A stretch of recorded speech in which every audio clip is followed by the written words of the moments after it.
Well, it's tough to talk about Fidel Castro's Cuban Revolution without also talking about his Argentine comrade in arms, Che Guevara. They met in Mexico and created history together.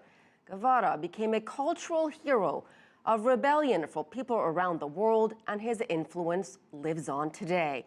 CCTV's Joel Richards is live for us in Buenos Aires. Joel, what are people there saying?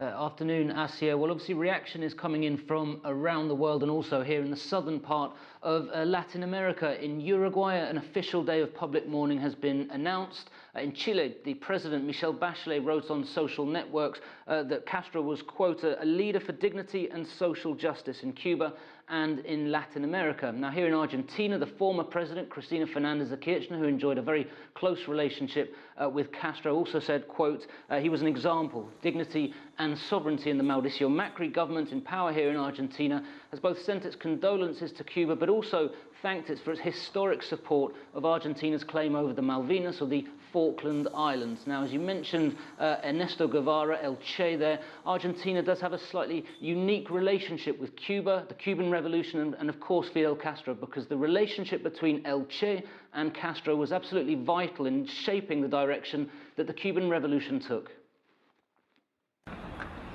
His is one of the most recognizable faces of the Cuban Revolution. This mural is just one of the tributes around the world to Ernesto Che Guevara, the Argentine medical doctor who teamed up with Fidel Castro and became an icon for the international left. His face can be seen all around this city, but while Che Guevara is one of Rosario's most famous sons, it's far from his birthplace that the legend grew. Guevara's youngest brother, Ramiro, now lives in Rosario, having grown up in Cuba. He's too young to have ever met his older brother, the youngest child from their father's second marriage. But now he works at the Center for Che Guevara Studies. Che has the very unique context of having died young. We'll always have the face of the young Che. Now I see my older brothers who are 80 or so, and I see what my brother would have looked like. While Ramiro Guevara never met El Che, Calico Ferrer remembers him well. Guevara's childhood friend agrees that his early death added to the legend. Che is the pure leading figure. Governing takes its toll. Che was taken early, and his image is that of how he always was, an extraordinary man. Ferrer traveled with Guevara on his second trip across Latin America. The first trip with Alberto Granados was made into the Hollywood movie The Motorcycle Diaries. Ferrer parted company with Guevara in Venezuela, only later reading in the newspaper that his friend had joined the Cuban Revolution. He says it was the meeting in Mexico with Fidel Castro that transformed Guevara into a revolutionary. He's introduced to Raul Castro, and Raul invites him one day to a meal, which is where Fidel and Ernesto meet for the first time. The next day, Fidel announced to the people there, "Now we have a doctor for the expedition." Ernesto had said yes. They had spoken all night, and that's when he made the decision.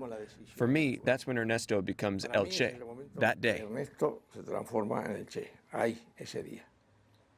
Alongside Fidel Castro, El Che became one of the leaders of the Cuban Revolution, but they were joined by a group of like-minded young men. There are coincidences, and there is a certain degree of randomness that brings together so many people. It wasn't just Che and Fidel. There was a whole revolutionary group of people from that time with a capacity that was not only intellectual, but also in terms of their knowledge and acts that meant the Cuban revolutionary process was successful. With his Marxist views and oversight of ambitious social projects such as land reform and literacy, Guevara became one of the most prominent members of the Cuban Revolution. Che is a key figure, but always under the direction of Fidel. Fidel always led, and he was extremely important for the unity. That's why the Cuban Revolution is interesting. They achieved a unity, something that is the hardest today in process of social change. Che Guevara hoped to export the Cuban model across Latin America. He was executed attempting to do so in Bolivia in 1967 at the age of 39.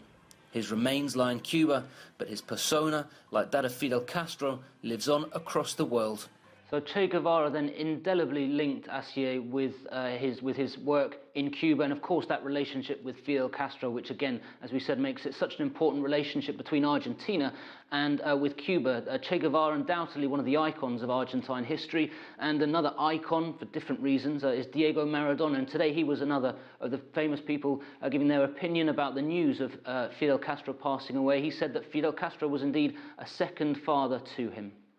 Joel, we've been talking about Fidel Castro's impact on Cuba, but really also about his broad influence on left-leaning politicians in the entire region. Talk to us a little bit more about that.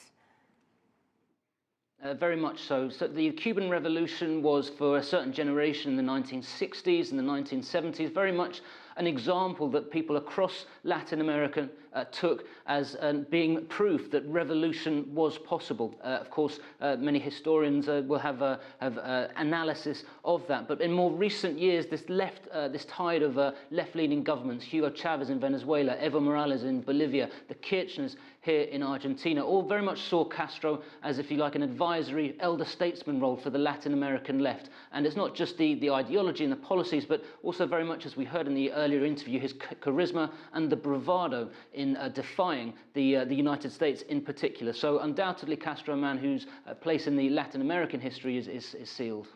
CCTV's Joel Richards live for us in Buenos Aires.